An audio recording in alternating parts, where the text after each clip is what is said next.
right, hello everyone. Welcome to our session today on funding disruptive strategies for climate justice. This is the last event in our Radical Reimaginations for Climate Justice series. Let me introduce myself. I'm Ana Baptista. I am an assistant professor of professional practice here at the New School and an associate director for the Tishman Environment and Design Center. I'm going to give you a little bit of context for this series of talks that we're hosting and share a little bit about our moderator for the day. About 2 years ago, the Northlight Foundation approached the Tishman Center and the Social Movements and Innovation Lab and my colleague Sujatha Jusedason here about potentially investing in a leadership program targeting the EJ movement. And in order to really explore this, we first conducted a landscape assessment, asking EJ movement leaders themselves about their priorities and their needs, and learned a lot about a potential direction for a fellowship program, and specifically about the kind of program that could meet the urgency and scale of climate change. So we also borrowed quite a bit from insights from the social movement literature, which suggests that one of the key elements required for successful social movements is the need for contentious strategies, really strategies that can disrupt the status quo. So we decided to center the program's design on contentious strategies that can help move a climate justice agenda faster than incremental strategies that have been traditionally deployed. But we still have gaps in our knowledge and questions about the frameworks we should use in social movement theories we can tap into to design this fellowship. So we really set up this series as a space where thought leaders and movement leaders can be in conversation with us and with one another about the intersections and levers of change that would be really impactful for EJ movement leaders in this moment. So that's what brings us into this conversation. And today we'll specifically be talking about the funding and resourcing of the EJ movement. And I think most of us know, we're going to show a slide here about the historic underfunding or under-resourcing of the EJ movement. In a minute, we'll share a slide that shows that really sort of a well-known set of statistics that among philanthropy, we really see a very small percentage of environmental grant giving going to the EJ movement. The Tishman Center, we recently released a report with the Building Equity and Alignment Initiative focused on the Midwest and the Gulf South regions. And in that study, we confirmed that only about 1% of funding of 12 national environmental grant makers goes to grassroots environmental justice organizations. So we know that there's a problem, but today we're going to be exploring how we can address these issues and tackle them, move more resources, both philanthropic and non-philanthropic, to the EJ movement. So before we get started, I wanted to just quickly give you a quick run of the event. We're going to first, in the first part of the hour, Kate Sindig-Daly will moderate a conversation between Danielle, Deane-Ryan, and Erica Kohl-Arenas, our guests. We'll have a short 5-minute break, and then we'll have a chance to continue the conversation in small breakout rooms with each other. And then we'll come back together in the final part of the session for a short Q&A and discussion. So we'll be going through the event quickly and give us time to reflect on what we're hearing. And now I'm going to turn it over to Kate. I'm going to introduce Kate briefly and let her take over. So we are very pleased to have with us moderating the panel today, Kate Sindig-Daly. You can see her full bio here, but Kate is the executive director of the Northlight Foundation, a foundation that's focused on advancing equitable and enduring solutions for environmental and human health. Kate is very active in the governance assembly of the Mosaic Fund and an active member of the Environmental Grantmakers Association, and she was previously with NRDC. So she's an amazing facilitator and moderator for today's conversation, and I'm going to turn it over to her to kick us off with remarks about our speakers. Thanks so much, Anna.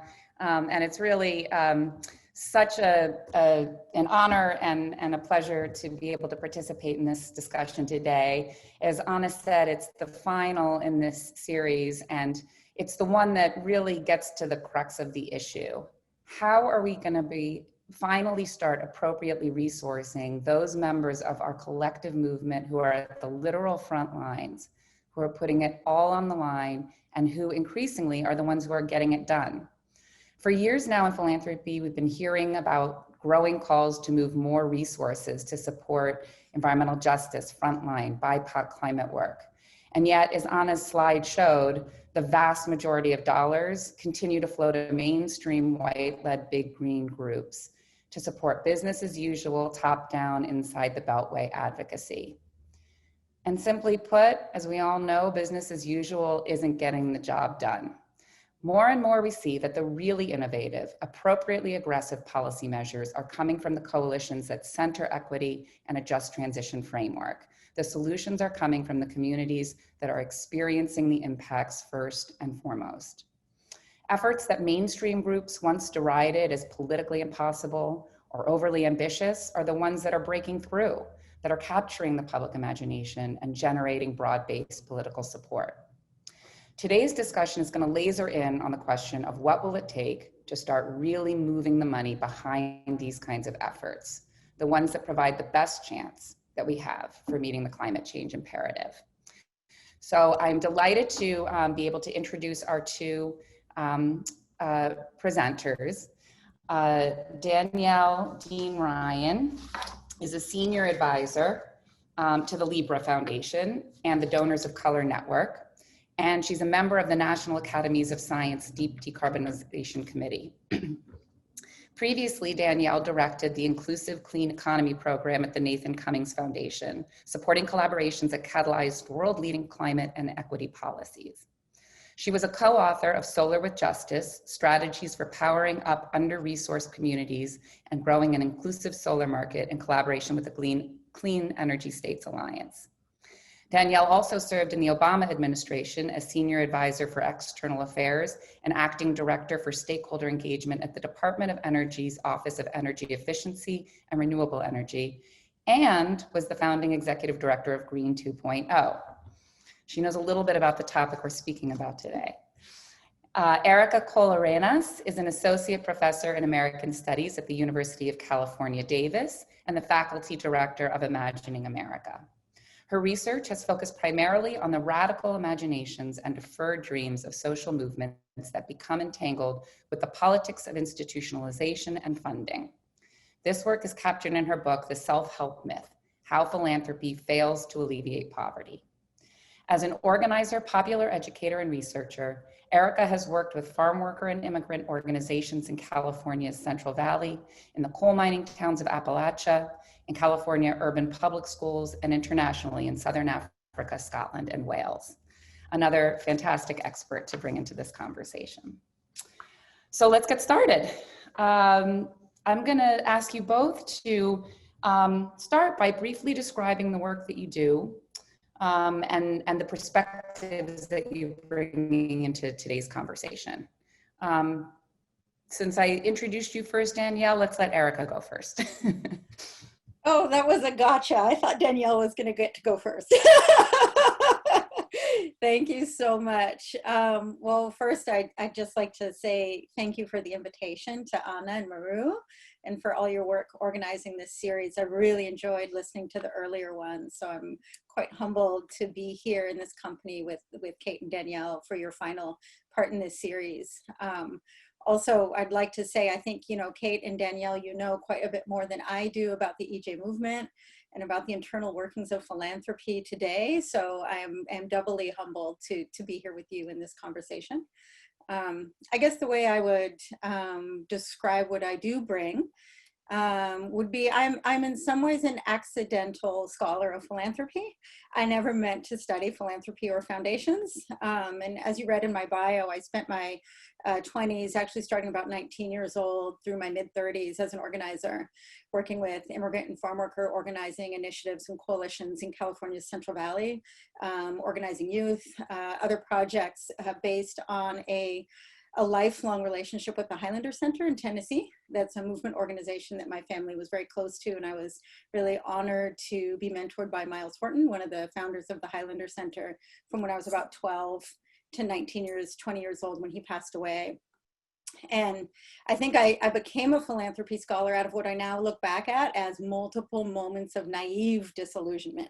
Naive meaning I grew up in a radical family, radical movement spaces. And when I started working in the nonprofit sector, I started getting all these angry epiphanies about what we could or couldn't do through the nonprofit structure or through philanthropic funding. And when I became a scholar, I didn't start my doctoral work till my mid-30s. I didn't get my PhD till 41.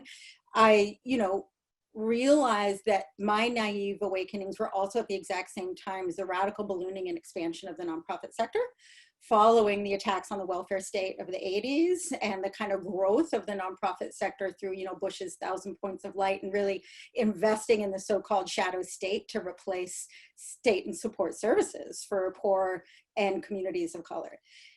So what my naive experiences were actually at a moment in time where this was a structural move happening, right? Specifically in the United States and Britain with Thatcher and Reaganism really taking hold in the 80s and 90s.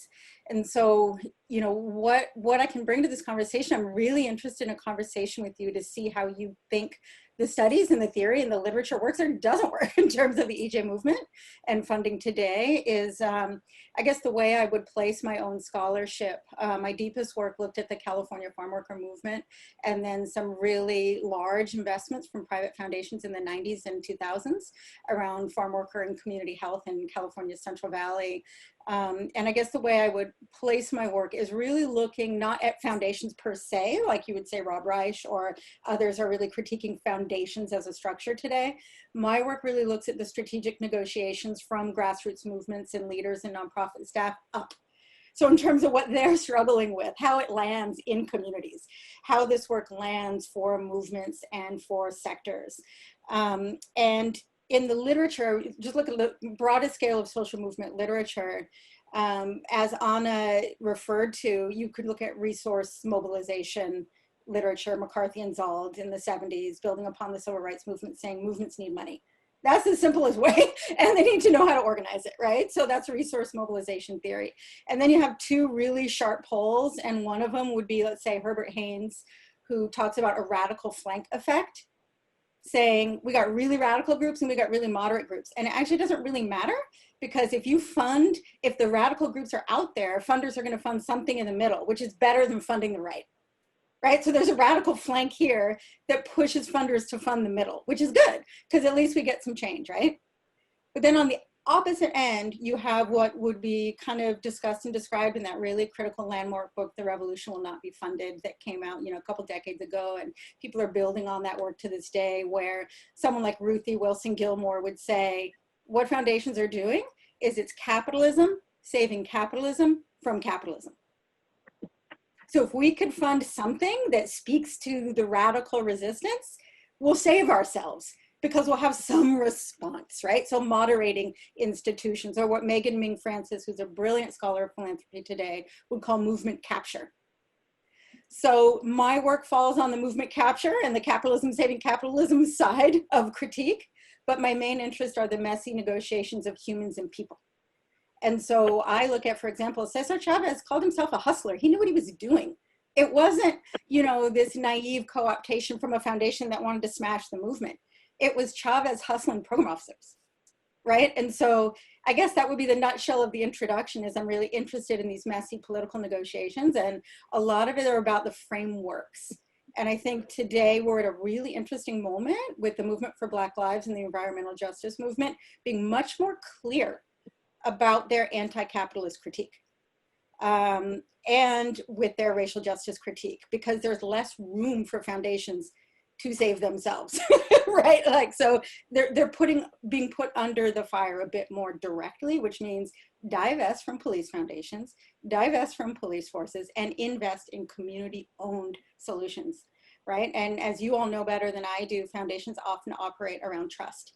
And trust has to do with the one particular framework of what an organization looks like and what capacity looks like. So the grassroots groups are often less trusted to do work and to carry the torch, right? So I think we're at an interesting moment. I guess the last thing that I'll say to kick it off, because I'm interested in your thoughts on this, is if you look at my recent blog post with Megan Ming Francis, it was in the Chronicle of Philanthropy, it looks like we take on Darren Walker and Ford. But the reason that I do, and I've talked about Darren Walker before, and he was so generous to invite me to chat with him, is that he actually calls foundations creatures of capitalism. And so I actually think that's quite honorable, because he's talking about the limits quite directly. And his 2015 blog post about the new orientation of 40s, he actually had a heading that said, "We have an obligation to capitalism."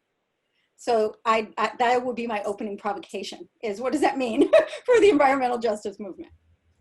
Fantastic. So much to dig into there. And I think you probably know more about EJ than you let on in your introduction, but needless to say, many of these same calls on philanthropy and criticisms of the underlying capitalist state are showing up in a very real way in the EJ and climate justice spaces. So Danielle, same question for you. Just sort of introduce us all to you and the perspectives that you're bringing in here. Sure. Such a pleasure to be here. Thank you, Kate, for helping to support so much of the great work of the Tishman Center, and to Anna, who introduced this, for all the amazing work that you're doing, bringing the grass tops and the grassroots together of the movement. And such a pleasure to be here with Erica. We need to all be studying her work much more, rather than sometimes looking at the silo.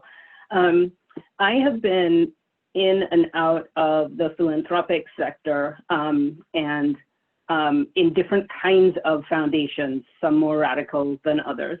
And I want to share first that I fell into philanthropy after my master's degree, by which time I'd gotten an undergrad degree. I'd done some work for the Sierra Club, a number of other things. As a young person, I'd gone into finance to understand the private sector. And when I finished my master's in environment and development, because my interest has always been around how do we fix the economy and the development needs that we need, that are helping to drive some of the problems and that we're seeing, climate being one.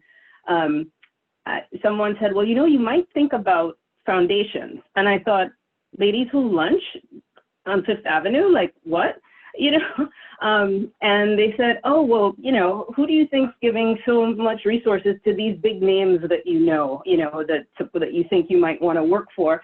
And I said, well, there's members, anyway, long story short, ended up getting a role at one of the biggest foundations in the US and in the world, the Hewlett Foundation, that was looking at the time to diversify their funding and support a part of the movement that had been growing in California, and that they'd been in some ways late to, but looking to put resources into them. And I was frankly a little bit shocked. Erica might say it was one of my sort of naive revelations, that I could have become that educated about environmental and climate problems and not have had a thorough understanding of the fuel behind so many of the organizations that were dominating the space at the time. And that speaks to sort of our understanding of movement in the sector and what we're teaching our youth and our young people and their critiques as well. They're much savvier than I was at that age. And then having been at the Obama administration in the Department of Energy at a $2 billion operation, seeing where our taxes are going, and the degree of attention to equity or diversity or not that was happening there as well. And in essence, those are two different pools of risk capital, both of which are coming or at a cost to our taxes that each of us paid, right? Because the philanthropy are the foregone taxes, and then we have some of our direct taxes. And in all those spaces, looking at the way in which equity is sometimes an add-on or a silo. And to the title of what we're talking about today, I presume you're here because you like the word disruptive that's in the title. How do we figure out how to get much more rigorous and disruptive about how we address philanthropy and its role, especially when really we should be absolutely shocked by the numbers from Professor Bautista, that she looked at 12 national foundations. 12 national foundations, by the way, that were already supporting EJ organizations. So these were ones that ostensibly thought we should do something in the EJ space. And that still, when you looked at those numbers, 1.3% of $1 billion going to the environmental justice movement, that needs to radically shift. And so I look forward to, continuing the conversation, but just wanted to open up with the places that I've been and some of the places, the vantage point that I'm coming from, and looking forward to learning from the wisdom of the participants as well. Yeah, that's terrific. And let's just jump into that last point that you were making, Danielle, because movement building is emergent. And we do know that failure and experimentation and risk-taking and rocking the boat are all a part of the process. And it's supposed to be the kind of stuff that the philanthropic sector exists to support, but it doesn't. So how can funders negotiate that mismatch? And a lot of times, it's how can staff negotiate within their institutions that mismatch between they say they want to support strong movements. There's a recognition that we need a strong movement, and yet the kinds of programmatic activity that's demanded for real movement building is anathema to some funders. Danielle, you want to kick us off on that one? Sure. I'm happy to kick off with that. One of the things that we need to address is, of course, how you define risky, right?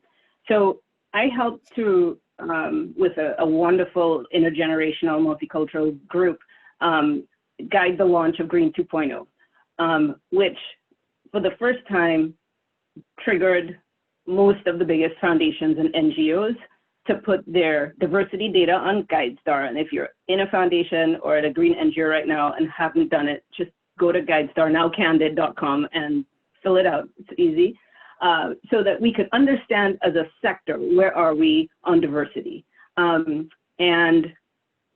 one of the things we've seen in the last few years as a result of those numbers that, as I was giving a talk at my alma mater, and one of the leaders said, I mean, I knew it was bad. I knew the environmental movement had problems. I didn't know it was that bad, but that was several years ago now, right?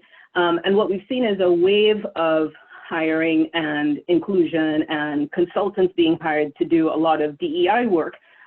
So you do have some movement as lots of foundations and NGOs look at their mission statements, their organizations, and are looking to address and are acknowledging some of the racism and conscious bias and other things within their institutions. And of course, we've seen that really go up this year with more and more people with this tremendous year that we're having talking about Black Lives Matter.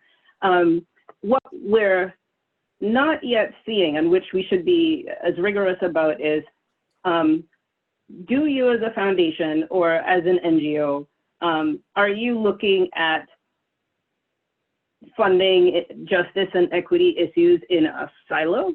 And is that considered enough? And is that considered somehow risky? The more risky thing is if you're not actually looking across any policy that you're putting forward and any area of work and doing rigorous analysis around what the equity implications are and figuring out what you're either doing about it or who you should partner with to address it. I think many of the organizations right now are a little bit schizophrenic in that we're seeing some increases moving. So for instance, I'll give an example. We're seeing more organizations now that are big and green doing work to support or build efforts to reach out to Latino leaders, Black leaders, Asian leaders, etc., and build their efforts and their memberships and all that. Great, wonderful. What we're sometimes not seeing is as much investment in the organizations that have been doing Latino work forever, or work in communities forever, that are closest to those communities and scaling up that funding. So is it more risky to try to look at organizations that have been doing amazing work, have been talking about a just transition for decades now, and help them to scale up the great work that they're doing, versus giving a lot of money to an organization that historically has had a lot of race issues and asking them to build out Latino and Black programs. And I'm not saying don't build out Latino and Black work. All I'm saying is if you somehow think it is less risky to give a big green group with a history of issues on this topic money to build out, but you somehow see it as sort of, you know, a lot more scary and risky for organizations that know those communities to build out that work, then you need to think about whether you're trying to be disruptive and really solve the problem. Again, not just because it's the right thing to do, but because it is effective and strategic. When I was at the Joint Center for Political and Economic Studies, I managed a high-level panel that commissioned Engage African Americans on energy, climate change, and the environment. I recruited Lisa Jackson Vangelis was on it. It also had business leaders on it, your classic blue ribbon panel. And they sent in the American Petroleum Association, since I was managing that, sent someone that was African American to chat with me and to say, hey, you care about African Americans and the environment. The fossil fuel industry is actually pretty diverse. We send kids to college. We have long jobs that last for a long time. We're not like those fly-by-night, you know, solar companies that are here today, gone tomorrow. And so you should really be engaging with us and figuring out how we can work, because we help lift your folks out of poverty. And I said, I am so thrilled that you guys care about the poor and people of color. So can we talk about some of the facilities in our communities that are, you know, bankrupting people because of the health problems and other issues? And pretty much that was the end of the conversation, right? But they were able to try to make the case that they cared about communities of color when it came to environment and climate change, because the folks getting the most money can so easily be criticized for being elitist, white, and out of touch with poor people's needs. And the folks that are most and best positioned to address the power and might of the lobbying of the oil industry are the leaders of color themselves. And we've seen them do it in places like California. So let's be careful about what we think about as risky. Thank you. Yeah, and those are great examples. Erica. Yeah, so your, Danielle, your comment about the silos has got me thinking, and had a personal experience working with the James Irvine Foundation on a community organizing project that was trying to also fund people doing radical art making in communities.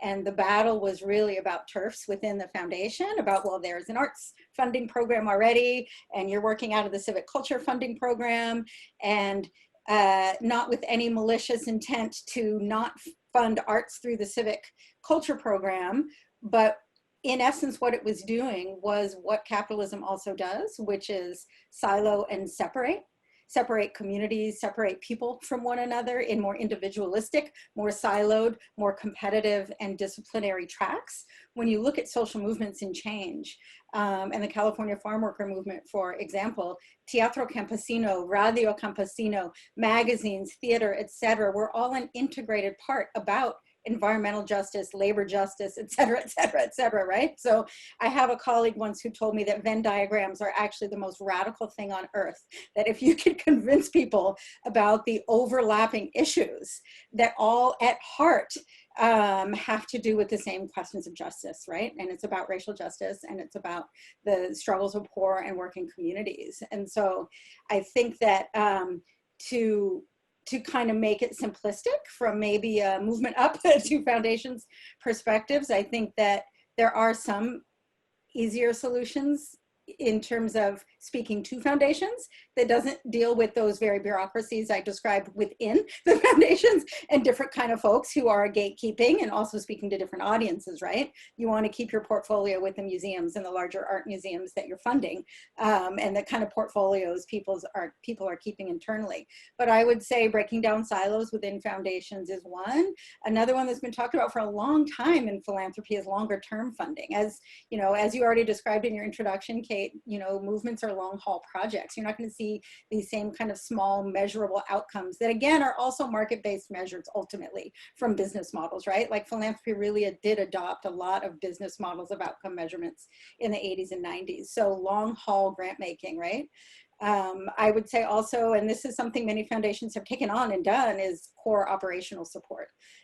Because we know that to create a new program for a nonprofit to take on takes sweat equity and labor and people's time and energy, and there's still no funding to keep the doors open and to keep the accountant running and to keep, to keep the show rolling. So I think breaking down silos, long-term funding, operational support, and then I think, two more things that I'll mention, that what you're discussing makes me also think about, Danielle, is that, there was this really great report in 2004 called The Axis of Ideology, that I think was published on NC National Committee of Responsive Philanthropy's platform, that looked at how conservative funders have invested freely and open over time to people producing ideas.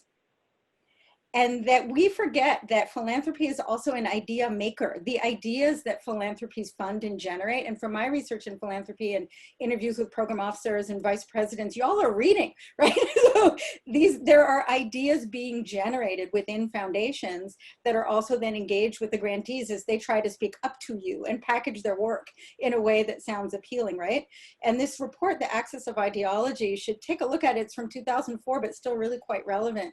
Conservative foundations invest a great deal of money in, to just be frank, right-wing ideologues, and put that money into long-haul idea generation from, around neoliberalism, around the courts, and all sorts of arenas with no strings attached, really. They're investing in the generation of ideas. So I think, looking at the Just Transitions framework, Movement Strategy Center's version of it basically maps ideas about how we need to understand the world, and the integration of, as you were discussing, Danielle, labor issues, racial justice issues, environmental justice issues are all deeply interconnected.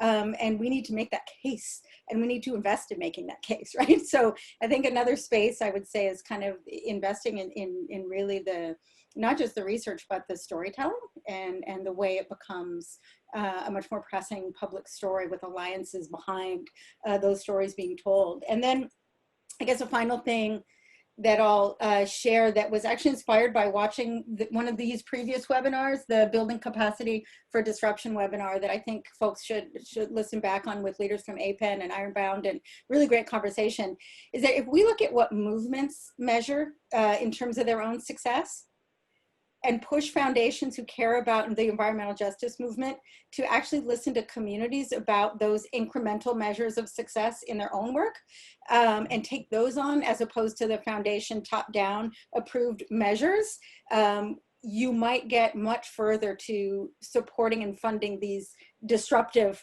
approaches to change. So just one example is measuring the strength of relationships.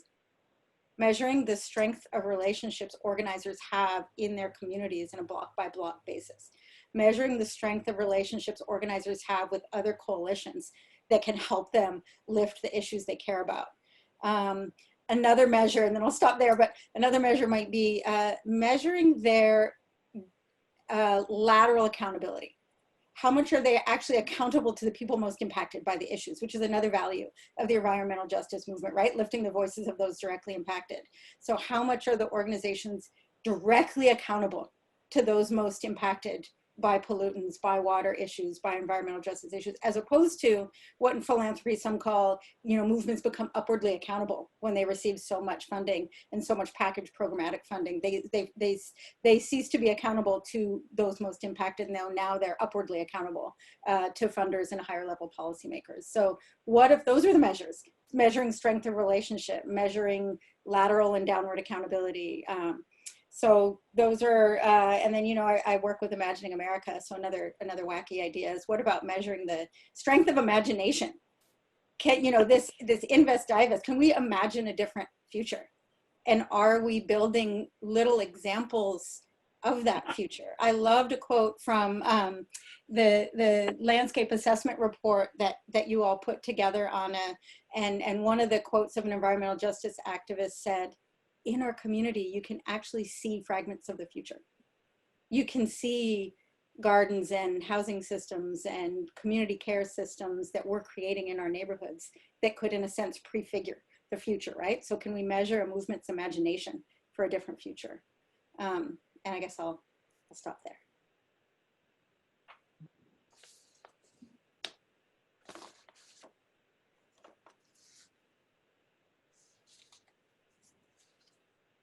I know that was a lot, Kate, and you're muted. No, I am so sorry. My Wi-Fi just cut out at the very end of that, but I got back on. I had a complete panic attack. Sorry about that.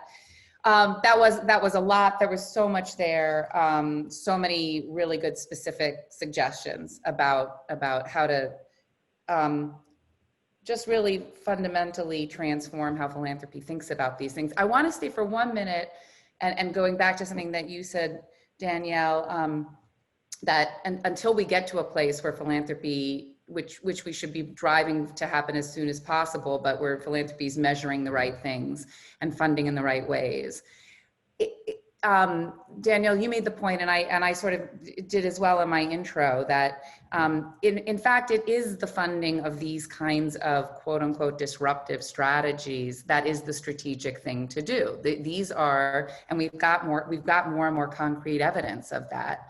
And yet, that's not breaking through to a number of the big institutional funders. My sense is that for a lot of them, they still, as you said, Erica, it's still siloed. Funding equity, or both of you said this, it's still something that you do at the side, you check that box. It hasn't flown through their theory of change. They haven't really changed their fundamental thinking about what's politically smart, what it's gonna take to win. And I just wonder if you could each speak just a little bit more. You talked about storytelling, Erica, but a little bit more about how we might think about lifting up that story, that it really, that if you want to win, this is what you should be funding.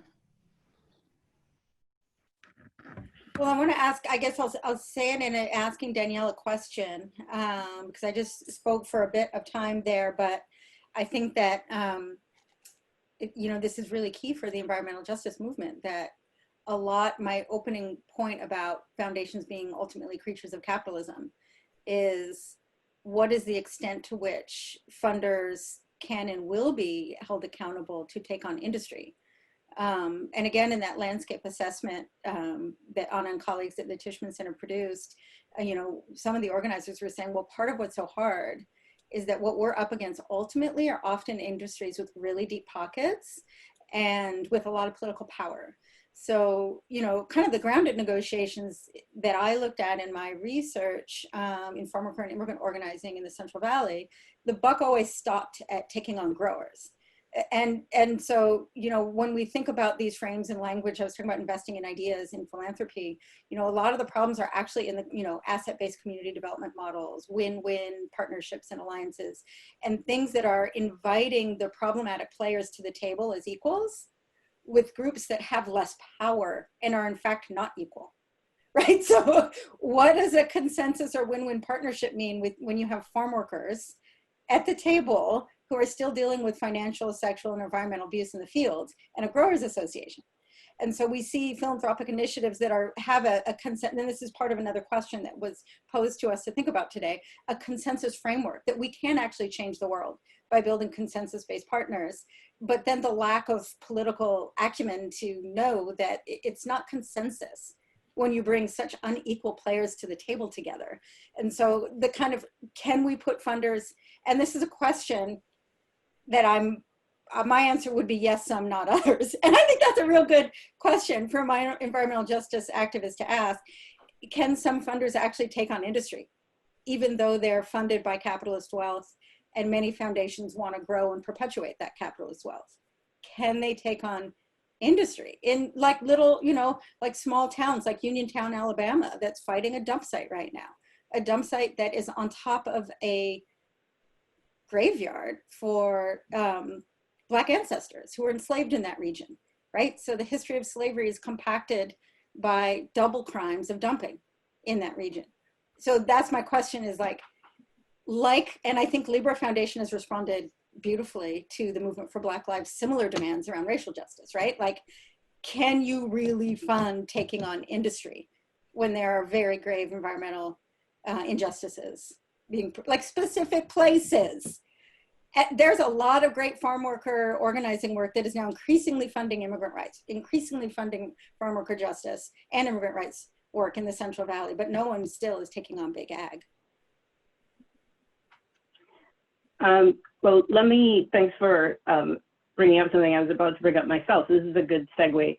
For funders that are funding climate and environmental issues and increasingly looking at the corporate power challenges that are affecting all our issues consistently, and might not be ready to sort of start a whole new program, but certainly could find the resources to be putting some money into efforts that are looking at strengthening our democracy writ large, which is being so corrupted by corporations.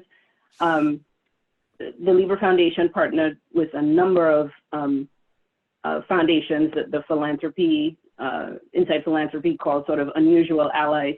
And if you go to democracyfrontlinesfund.org, democracyfrontlinesfund.org,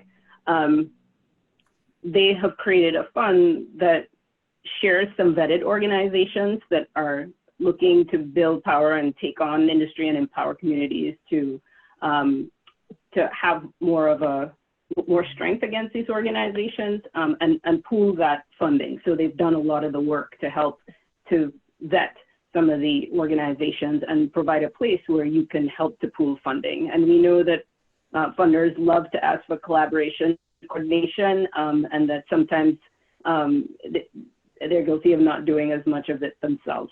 So just want to flag that as one area.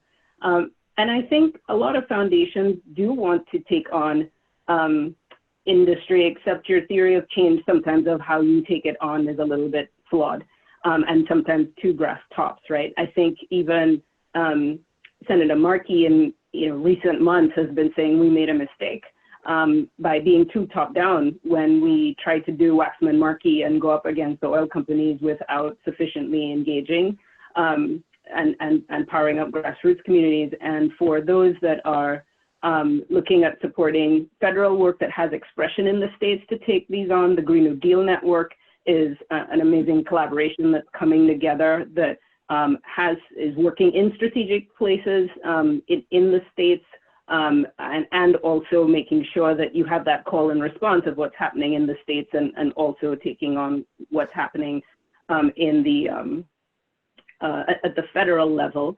I also will say if a funder gets to the point where there's real inequality at the table between, to give your example, and I have had a lot of experience dealing with the Central Valley when I was in California, and the grip of the ag companies there, right? If you get to the point where you have farm workers and ag companies at the table in a way that really isn't going to probably produce any kind of consensus, then maybe something was off with the process.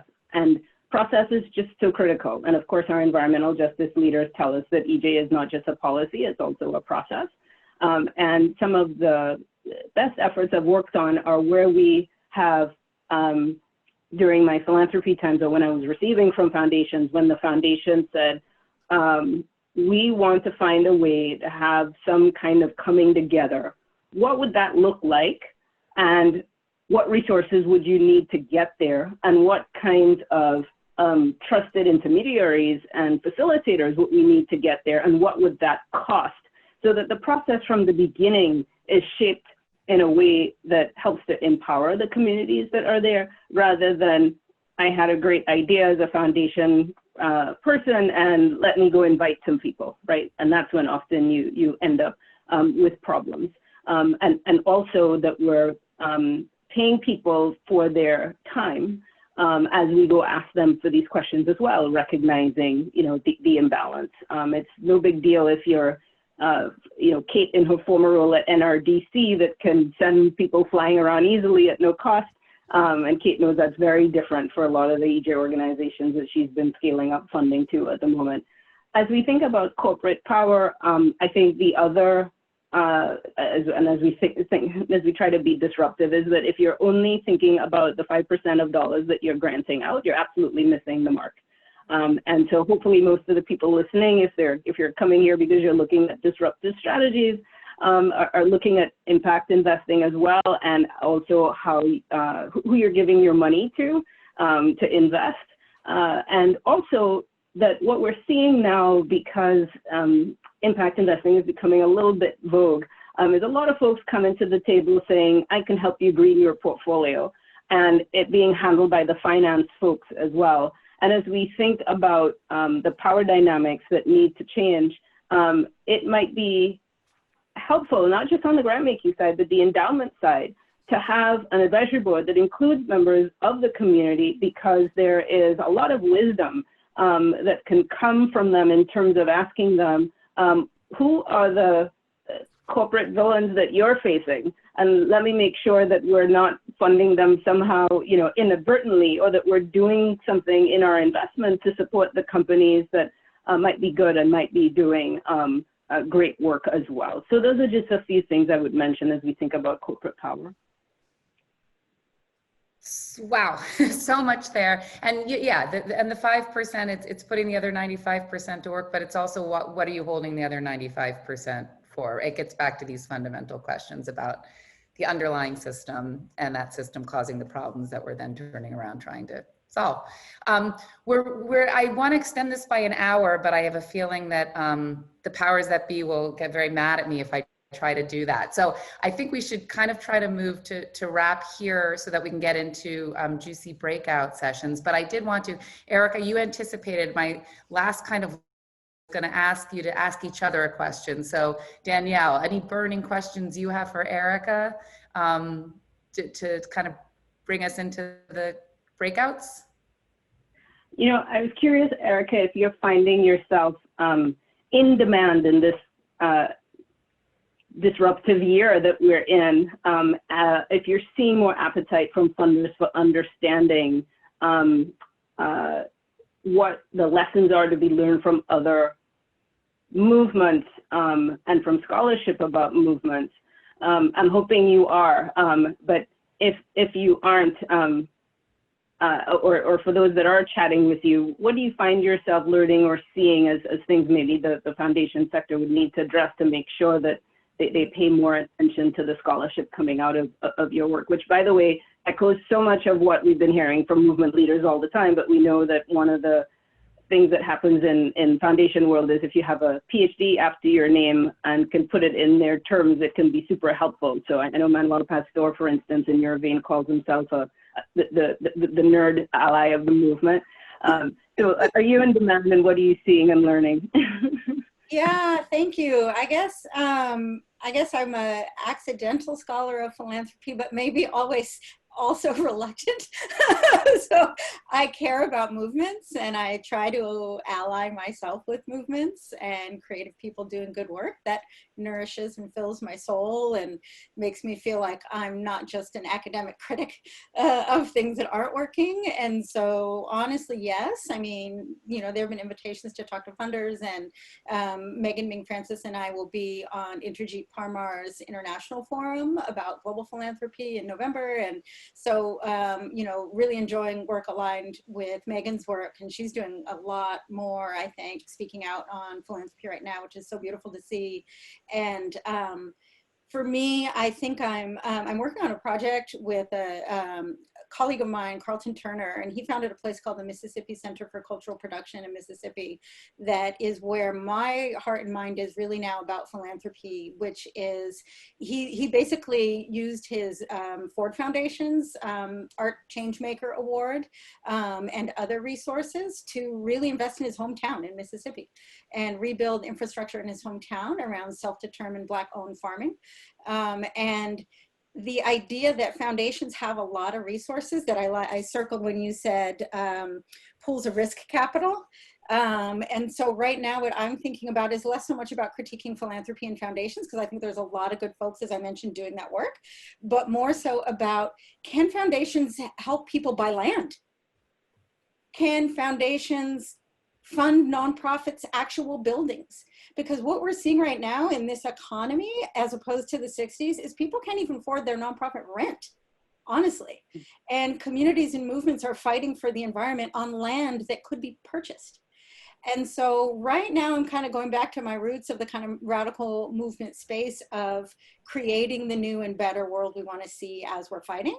And so I think the most radical or disruptive thing we could ask foundations to do is actually help people build capital, build wealth, build land, save land, support communities. So I could mention a lot of different indigenous communities and Black communities who are really working on in the space of both reclamation and reparations around building self-determined futures, where people whose resources have been stolen, and that's Ruthie Gilmore's comment about philanthropy being twice stolen wealth, basically, because institutional wealth in philanthropy is based on the lack of profits given back to workers or the or resources taken from the environment. So I'm much more interested in almost a reparations framework about where can foundation capital, or as you said, pools of risk capital, be used to actually buy land, buy nonprofit infrastructure, pay rents. So anyway, that's kind of where I love that. I love that. And you brought us kind of full circle here with that. That's great. And I see Viveka has joined us, and she's going to take the reins here to get us into our breakout rooms. Okay, yeah, thank you. And I know that in the breakout, the speakers will be able to speak more, so there can be more finding out what Erica is curious about with Danielle as well. Yeah. Okay, thanks everybody. I'm excited. I know that I've been furiously writing down ideas with stars next to them. So it's great hearing you. So we're going to go into a 5-minute break, and on the way back out, I don't know if we can put up the slide for the breakout now. But what's going to happen in the breakouts when we come back is there's going to be a chance to be in small groups. So we have a really great group of folks that are on this call, and the idea is to really tap into the practice and idea generation of the participants on the call as well. So here's some of the prompts that we're going to have for when we come back. So we do hope that if you can, you stay in for conversation after the break. And the heart of the heart question, we put it as the climate crisis currently urgently demands more money and bigger pots. We could add all the ideas about that oh, could we go back one? All the ideas that also came up in the conversation, right, to that list. So how will philanthropy rise to meet the moment we're in? Discuss. Yeah, that's the heart of the heart, building on the conversation. Okay, so if you're gonna be in breakouts, please stay in the meeting, because that's how we'll know to put you in a group. And if you're not gonna stay for the breakouts, if you would step out of the meeting now so that we don't end up populating a group with someone who's not gonna be there. So again, thank you so much. And we'll be back with our panelists after the breakout, or with our speakers after the breakout. So we'll hear more in dialogue with Erica, Danielle, and Kate when we come back. Thank you. Okay, so welcome back, beautiful people. And if no takers, if you could have a juicy insight or question to share in the chat box, those would be welcome. And as those are coming in here, we can hear a little bit from Anna about some of the conversation with the speakers ongoingly, what was happening in your room. Yeah, and I invite Danielle and Erica and Sujatha and Kate to jump in. I try to do justice to a very wide-ranging conversation we had, really kind of brainstorming about what the capacities might be that we need to build for the activists that come into the fellowship program, to prepare them for how they're going to disrupt philanthropy, ideas for philanthropy itself to make some changes in the way that they think about their funding capacity as well. And I think we had also some good suggestions around the communications needed, like how do we make some of these things more visible.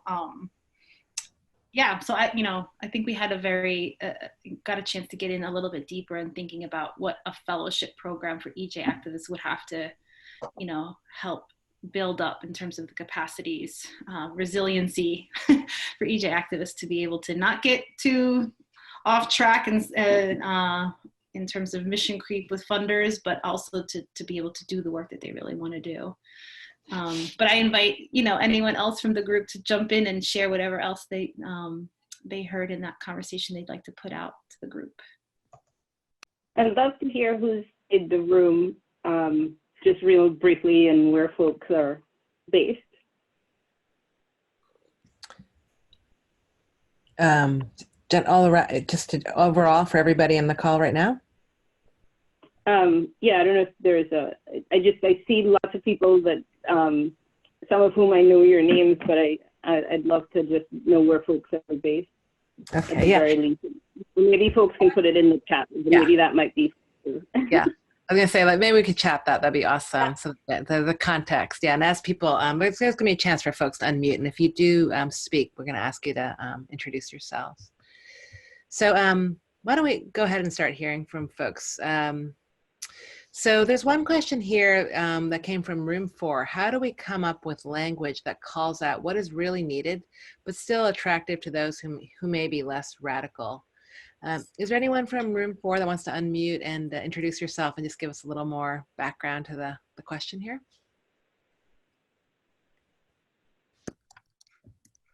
So I'm already unmuted, and that was part of my question. I am in the Bay Area and was recently on a call where we decided that defund the police might be really off-putting to people who were potential allies,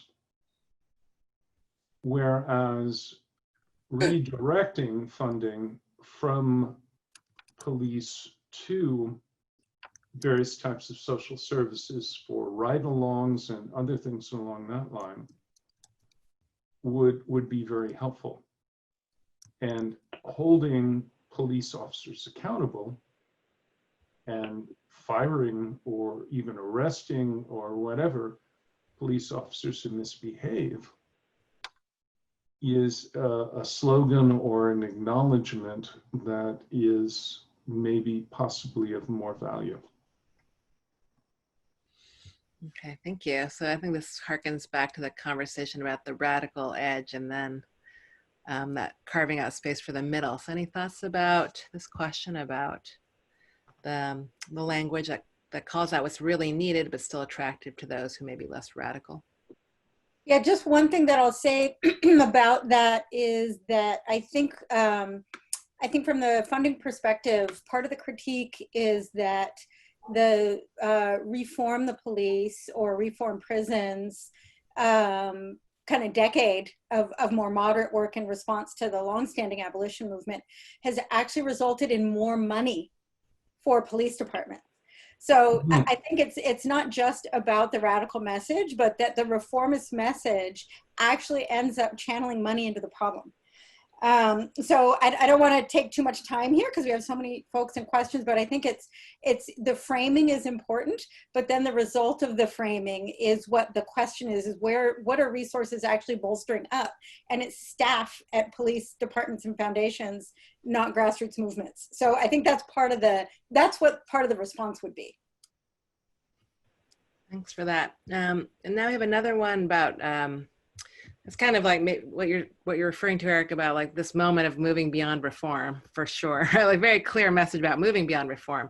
How can we capitalize on this historical moment? And how do we connect with sources of funding when and if they're paying more attention? And I'm just also remembering hearing a lot about the fear, the critique of how, for example, in the after Ferguson, there was a spike in funding for the movement for Black Lives, but then also a withdrawal or a short attention span. So how can we capitalize on this historical moment? And how do we connect with the sources of funding when and if they're paying more attention? Thoughts from anyone on the speakers?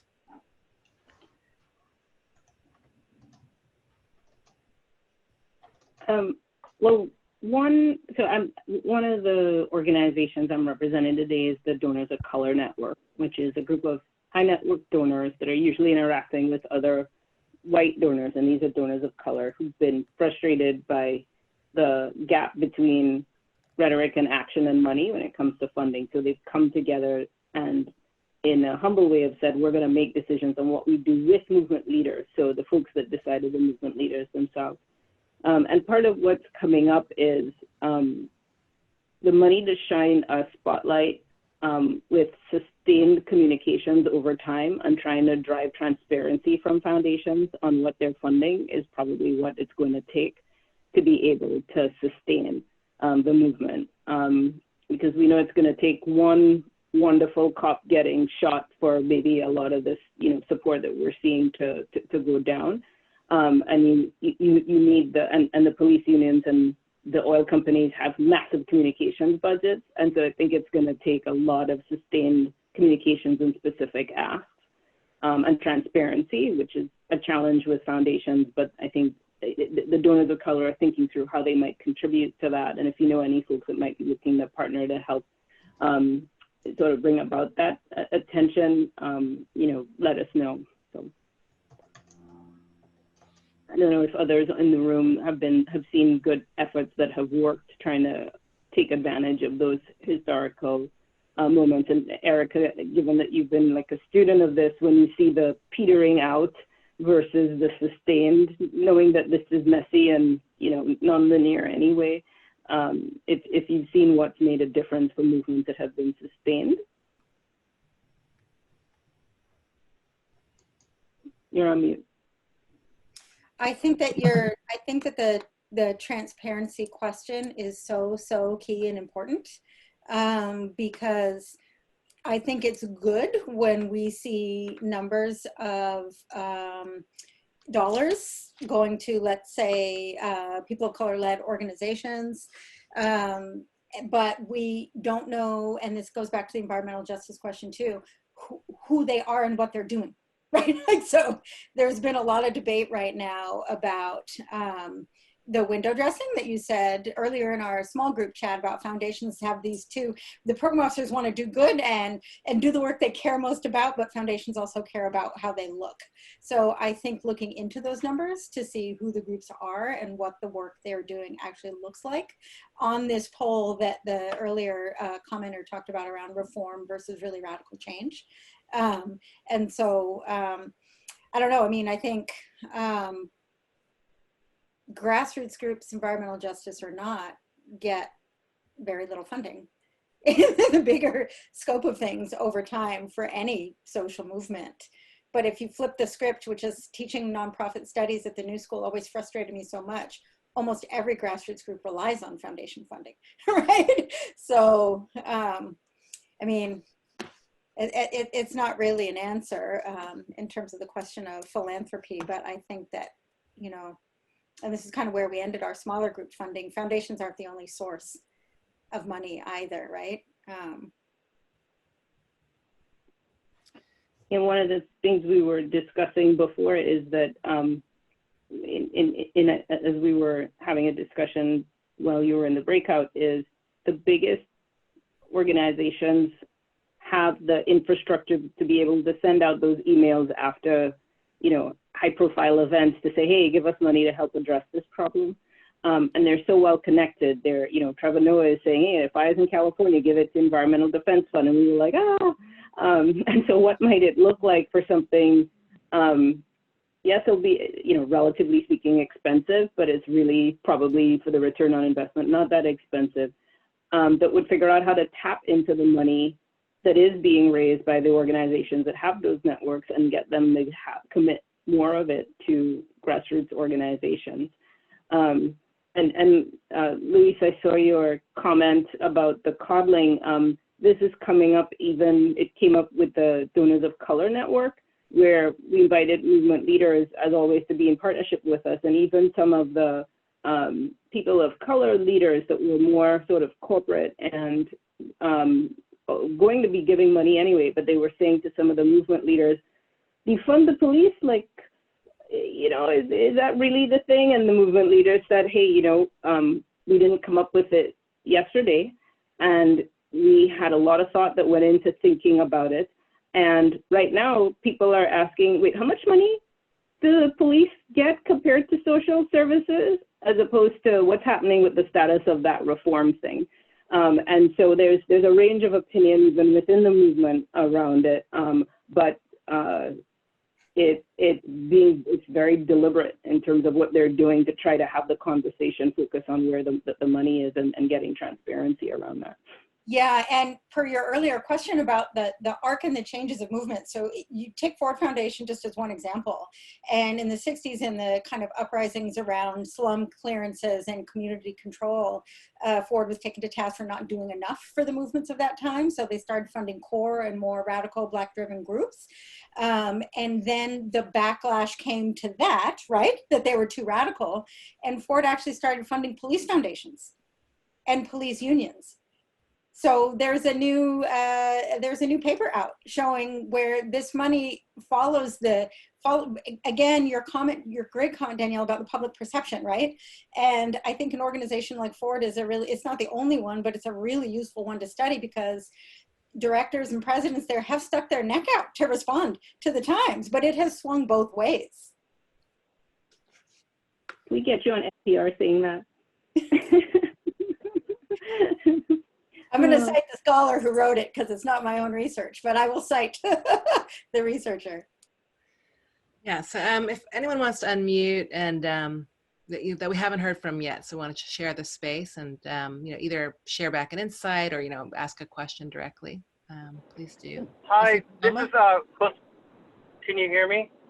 Yeah, could you hold off? We had Paloma had her hand up, which you probably couldn't see, but then we'll go to you next. Was that whoever's on the phone there? Yeah. So Paloma. Sorry about that. Yeah, Maru was on our breakout group, and she brought a really good point. Just building off of what Danielle and Erica have been saying is, if anything, this pandemic the silver lining of this pandemic has been that we've been forced to confront our truths, and we've all known that there's been these systemic disparities and inequities, but what we need to do is call out things for what they are. That's what she was saying, and I absolutely agree with that. We can't, temper the message. We can't, adapt it to make people feel, well, not people, but foundations in this case, or funders or corporate funders feel comfortable. I mean, we're at a point in time that we can't afford that anymore. And I'll just add to the conversation about police reform. It's funny because I'm a part-time elected official in addition to the work I do for a foundation, and that's precisely what we're doing with our deputies here in the city that I work with, because it takes up almost 40% of our city's budget. And we've gotten to the point where we don't even have a Parks and Rec program.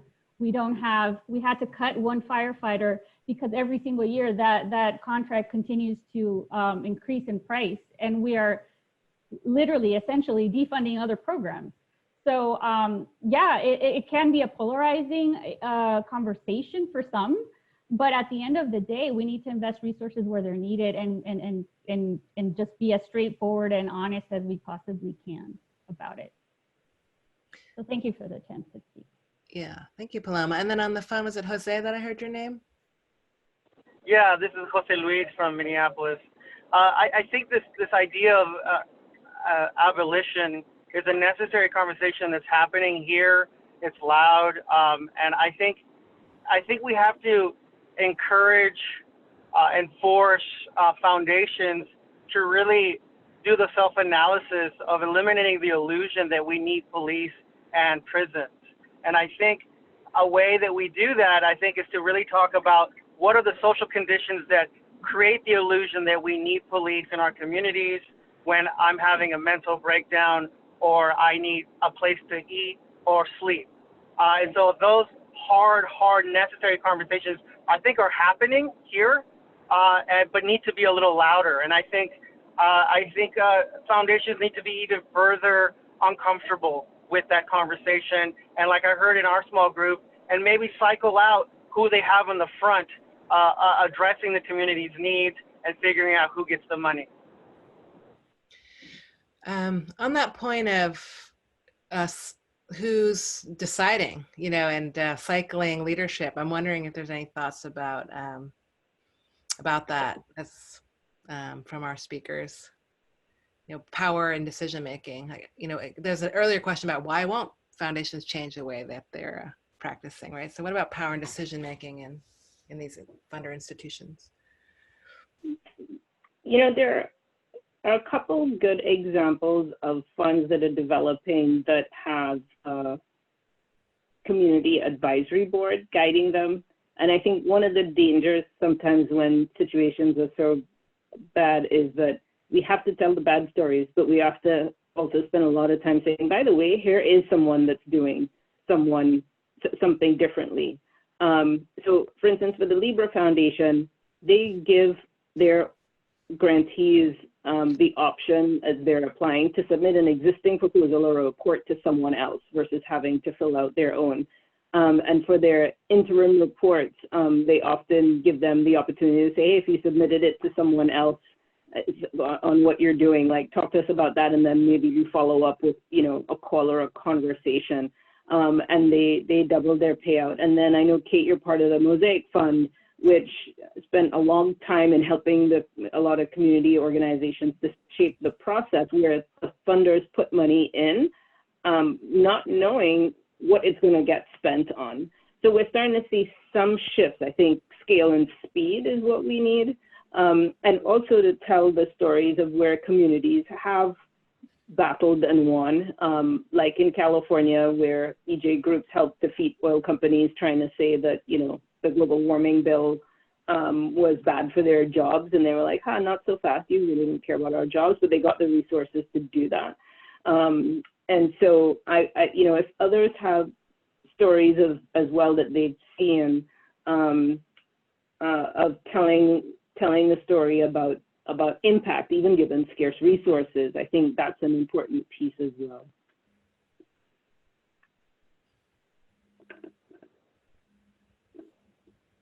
Okay, and then Crystal has her hand up. I'm just pausing to see if there's a response there. Erica, were you about to say something?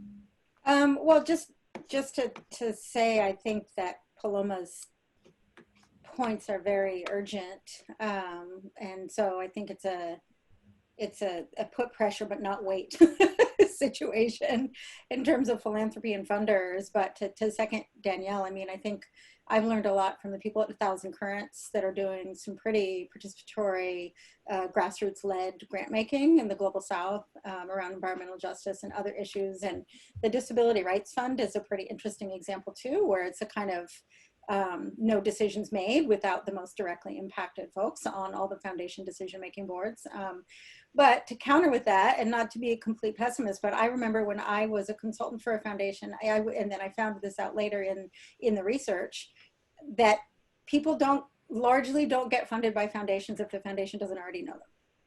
So when we talk about the so-called nonprofit industrial complex, it's not just about all the things that are done and the frameworks that aren't right. It's just, it is a very tight circle. And this question of trust is all central to that.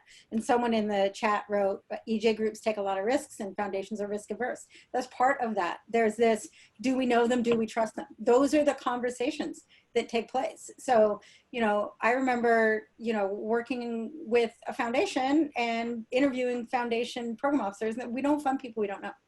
So part of the strategy answer is get with the people they do know, get in partnership, get in coalition, and get in the door.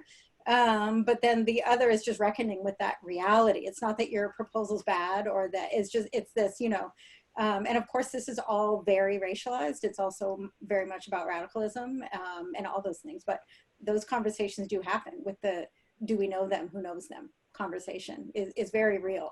So it's not, it should not be a mystery, I think, for the fellows in this EJ fellowship or for you all here, that still happens very much.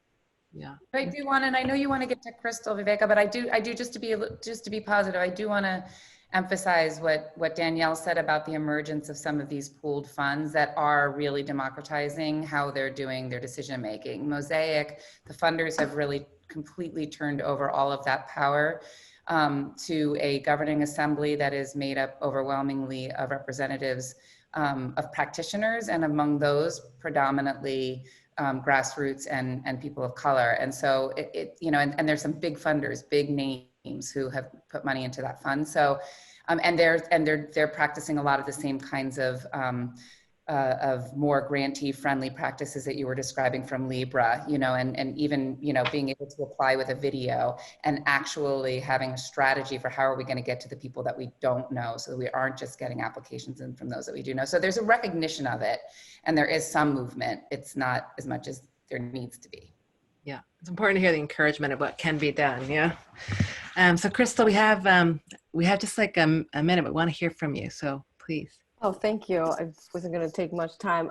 So one thing that we really talk about in our group is about recognizing the fact that there's a charity mindset versus a social change. There's a lot of funders who are really thinking about charity and not really thinking that they might be the problem. And I think one interesting thinking, maybe instead of pressuring or canceling or shaming them, it really is to get them to reflect on what exactly it is that they do, that they care about, that they're contradicting themselves from, and maybe that can encourage them to move forward. And also recognizing in our group, we talk about some fear that we see some funders have with regards to taxes or what's happening in the political world. If we can create a bigger fear that can help them to be less fragile about not being shamed on social media or being watched by some right-wing groups. I mean, the problem we're facing right now is our humanity, our existence. And if we can actually have a unifying force to make that happen, I think we can build a lot more power. So to close, like for a lot of community-based organizations in the time of crisis, instead of rushing for crumbs, a lot of us are actually organizing together to figure out how we don't compete with each other, so we can organize funders. But can funders do that to also organize people in power to slowly change that? So instead of just scrambling, we can all work together, but it takes a lot of courage. Thanks, Crystal. Yeah.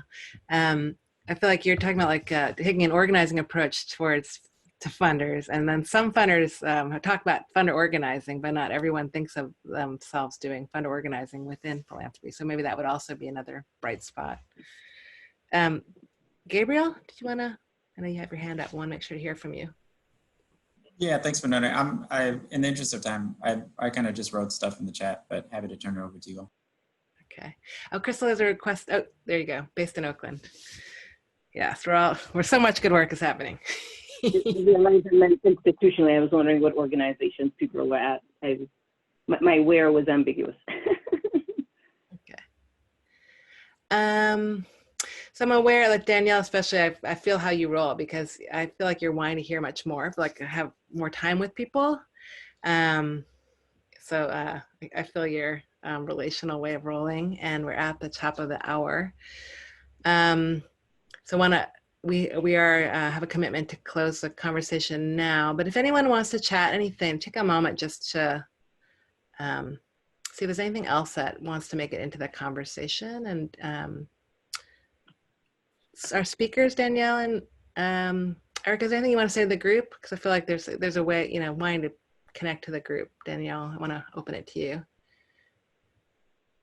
Just want to say thank you. I wish we had more time for conversation because there are a lot of rich ideas. So thank you for your generosity. And I think this is a year, because of everything that's happening, where there really is an opportunity to push for shifts.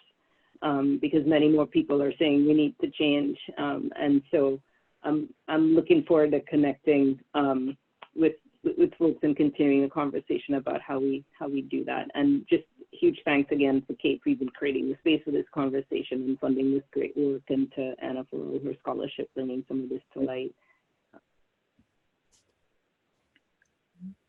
I will just second the thanks. It's just been such an honor, and I've learned so much from Danielle and Kate, and listening to them funder strategize in our small group was just mind-blowing. So impressive, the organizing that actually does go on in the sector.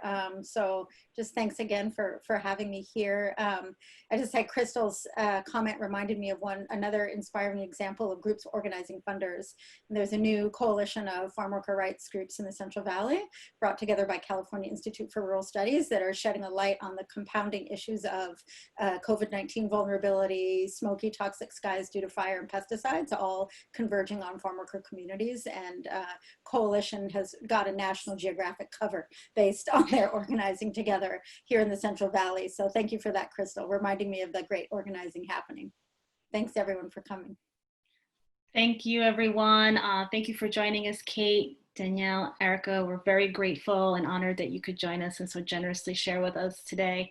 And all of you will be receiving an email with updates on the fellowship, so please be in touch with us. Thank you, everyone. Thank you. Take care. Take care.